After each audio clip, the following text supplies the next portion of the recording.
बड़खमारे त्रिपुरासुर दरबार द्वितीय रजनीर नाटक मंचस्थ उपभोग कले शह शह दर्शक।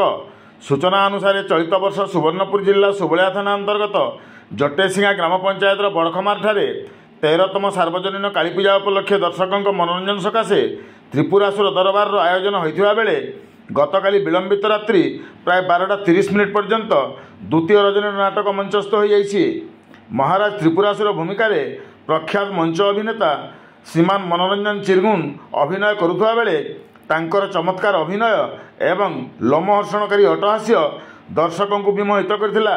एही क्रम गतकाली राज अतिथि भावे वरिष्ठ सांबादिक राजेश कुमार सेठी, सांबादिक झस्केतन जगदला एवं समाजसेवी नीरज बढ़ई योगदान करी सांस्कृतिक वार्ता प्रदान करथिले। तेबे दर्शकों मनोरंजन सकाशे नाटक मध्य राज नर्तकी द्वारा संबलपुर नृत्य परिवेषण होता देखा मिली। तेबे महाराज त्रिपुरासुर अट्टहास्य समस्त को विमोहित करथिला।